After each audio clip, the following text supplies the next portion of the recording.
What's happening, family? Is always another beautiful day giving thanks and praises to the Creator, whoever you might conceive him or her to be. Now, this video is for educational purposes only. I do not own the rights to this video. I do not own the rights to this video. Okay, now, in my previous video, when I said get out of New York City, and they get all the backlash because people that live in New York City say that I was whatever. I really don't give a damn, but I told people get out of New York City. Now, this video here is the reason why I said it. Check it out. Foot, and are on track to rise to an average of 6 feet by 20 foot, and are on track to rise to an average of 6 feet by 2100. This spells trouble for the nearly 40% of the US population that live near the coast, especially those who live in New York City. This is what the city could look like if water levels rose by 3 feet, 6 feet, 9 feet, and 15 feet. By the 6-foot mark, the sea could swallow 20,000 acres of land, including 52 subway stations and 18 power plants. These projections spurred the city into action. New York has a plan to protect itself from rising seas, but is it enough?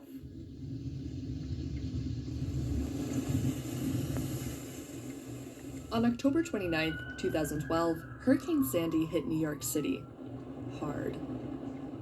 Over the next 48 hours, 2 million people lost power and 44 lives were lost. Then, almost a decade later,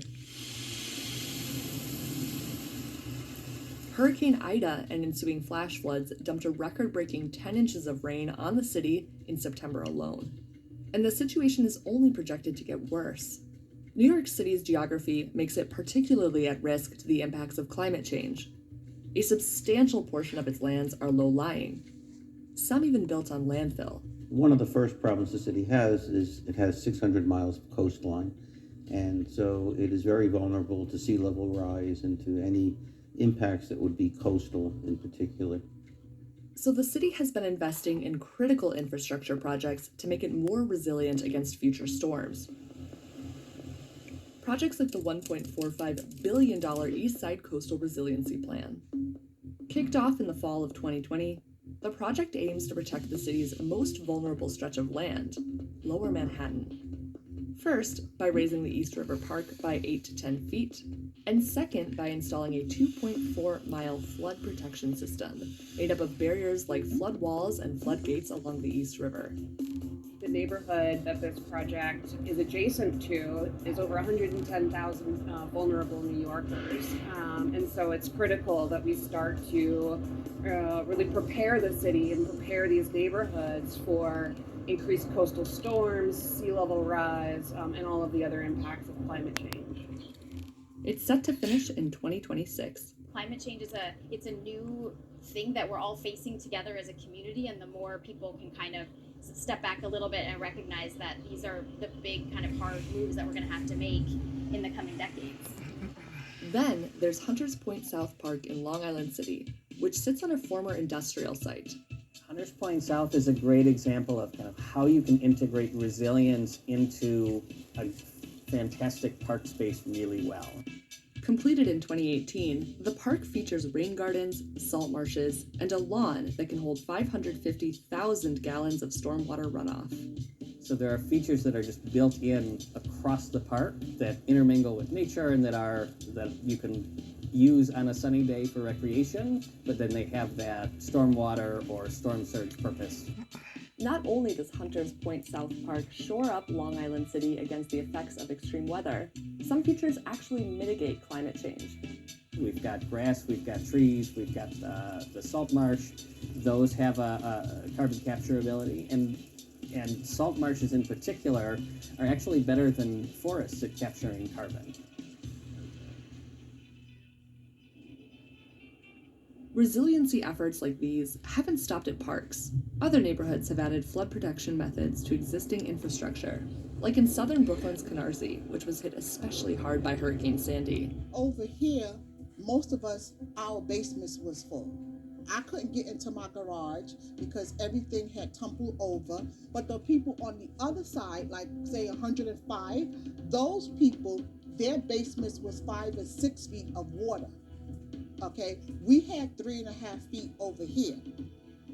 I stayed on top of it. I went to meetings after meetings, and I was working. I used to leave my job and go to different meetings, Parks Department meetings, DEP, DEC. I didn't know nothing about this engineering stuff that they was talking about. But because I wanted to know what we could do for Canarsie, okay, my community, I was there. Tireless efforts by the community didn't go unnoticed, and in October 2021, the state invested $14 million into the Fresh Creek Coastal Protection Project. Canarsie's Fresh Creek dumps water into the sewage system in the event of storms or high tides.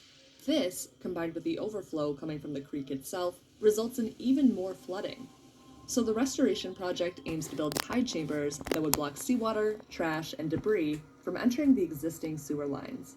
The purpose of it is to maintain and control the flow if any high tide event, in the case of Hurricane Sandy, Ida, whatnot, we want to make sure that the water is entering the storm sewer system in a steady and a controlled manner.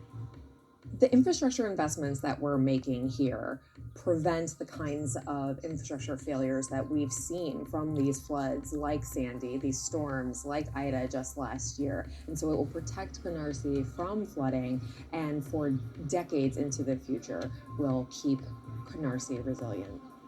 The project is scheduled to wrap up in fall 2022. But these projects might just be the start. So a lot of what we have done is first fought the last war, which was Hurricane Sandy, and we're prepared for the next one, but it's hard to tell where the next threat will be coming from. If climate change doesn't slow, New York City will need to build mega projects, like the New York Harbor Storm Surge Barrier, a $119 billion 6-mile seawall proposed by the Army Corps of Engineers. It will use retractable gates to protect people, properties, and landmarks from storm surges without cutting off the city from the waterfront. Even so, many environmental experts are concerned with the seawall. They say that the barrier addresses only storm surges and not other climate-related threats, like flooding from high tides and storm runoff. It could also trap sewage and toxins detrimental to the city's waterways. In order for the Army Corps to get the go-ahead, New York City, New York State, and New Jersey would all have to approve construction and foot 35% of the bill. While these plans and proposals aim to fight off rising sea levels and intensifying storms, their biggest focus should be on protecting the nearly 8.5 million people that make up one of the world's major cities. The environmental conditions that New York City faces are all solvable by the application of technology to the problem. It's a question of whether we're willing to invest.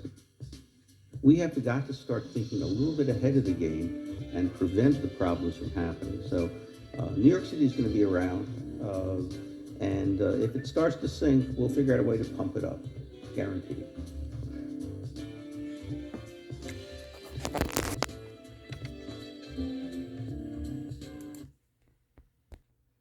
If it starts to sink, we'll find a way to pump it up. Okay, so why don't you pump it up now before it starts to sink? Peace out, one love. This is for educational purpose only. I do not own the rights to this video.